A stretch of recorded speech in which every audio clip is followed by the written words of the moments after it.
Hey, what's up, Climber Nation? Patrick here. So over the past few years, I put out quite a few videos about Throwline. I've said before, I consider Throwline skills and being able to set lines from the ground, both in climbing and rigging, is an absolutely foundational and fundamental skill set to have. So I've already covered the gear, most of the gear, the setup of it, throwing techniques, throwing by hand, isolating and setting lines from the ground. One thing I haven't covered is the big shot. So the big shot is just a great big slingshot.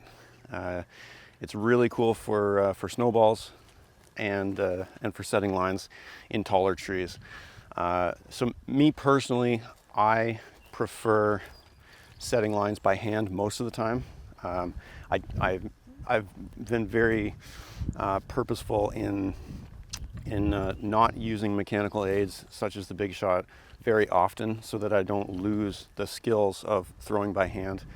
But depending on where you live and the size of the trees that you work on, you might need to use a big shot or a similar mechanical aid to fling your lines high up into trees. So I wanted to go over it, the setup of the big shot and how it works, and just give you guys an overview of this tool. All right, so I'll show you how I set it up here. Okay, so this is the actual big shot itself.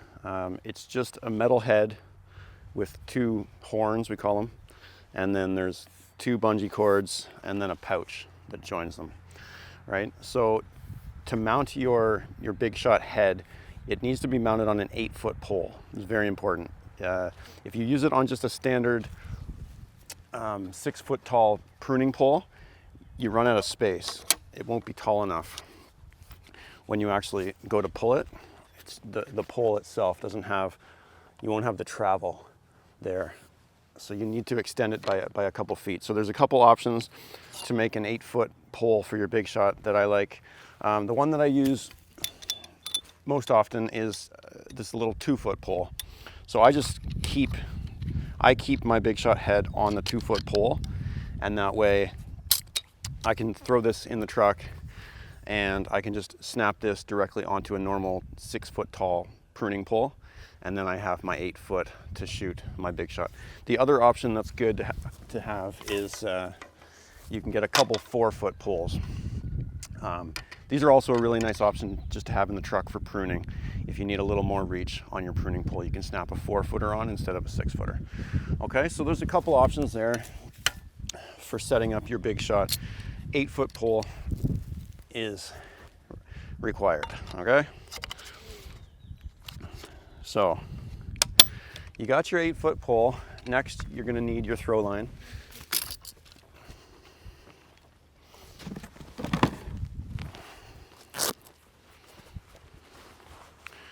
Right? Now, one thing you have to keep in mind with the big shot is when you release the big shot, it's firing your throw ball so fast that if there's any tangles in your line whatsoever, it's gonna be a nightmare. It's gonna be terrible. So if you're worried that you might have a tangle, oftentimes you're better off to actually flake your line out and flake it all back in, and then you know that you're starting from a point where it's unlikely, at least hopefully, that you'll have a tangle. So that's something to keep in mind.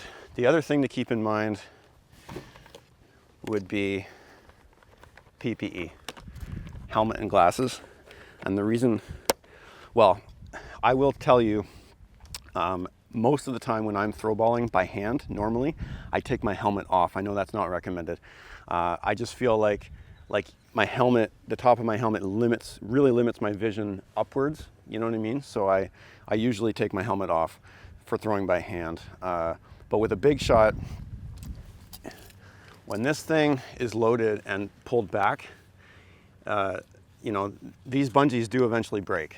And when they break, they're gonna be coming fast in your direction. So you're gonna wanna have helmet and glasses just in case whenever you're setting lines with a big shot, okay?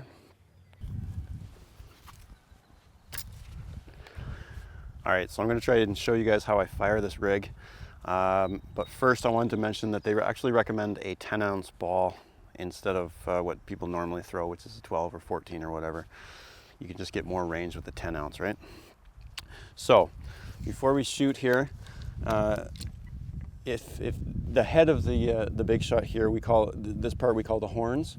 So when you're going to fire, you want to face the big shot away from you, so the horns are away from you, like this. And then you're going to put your throw line set up in front of you, and then you're going to load the throw ball into the pouch from the front. Okay, this is all to keep from getting tangled, hopefully, right? So I'm loaded, ready to go. I'm gonna put the base of the pole here. I lean down like this. I get right down on one knee, okay? And then I'm pulling on the bungee, trying to aim, and then firing off the post as usual, right? So you can see just how quickly it comes out, right? It comes off the bungee, off the big shot with such speed that if there were any tangles, it's just a nightmare. So you want to be sure, well, as sure as you can be. You can never be totally sure that it's gonna pay out with no tangles, but you know what I'm saying, hopefully. So I'll just get this back here, okay? And I'll show you that one more time. Okay, so again, I'm facing it away from me, so the horns are away from me, this part, and then I'm going to load into the pouch from the front, like that. Okay, and then I'm just going to kneel down, holding the big shot, holding the bungee back, aiming, and firing, okay? And that time I actually hit what I was going for. Now most of the time with the big shot, if I do hit what I'm going for, I'm just gonna let it run all the way to the ground, and then I'm gonna go over and I'm gonna snap on more weight onto it, just so that I can pull it back up and then I can manipulate it in the canopy. And I do the same thing for throwing by hand. I'm always snapping on more weight if I have to do any manipulation of the line up in the canopy. It helps a lot, especially if you're only using a 10 ounce ball. Okay, so I'm just gonna pull this up here. Now this, you can't see this, but I actually fired it through the crotch and into the next tree, okay?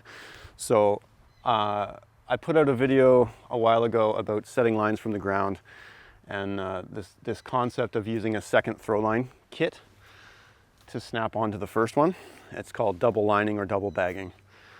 And so that is a critical thing to know how to do when you're using a big shot, because that's what happens quite a lot with the big shot, is you'll hit what you're going for, but you'll actually shoot it way past what you're actually going for. So sometimes you'll need special techniques to be able to put the line where it needs to be ultimately.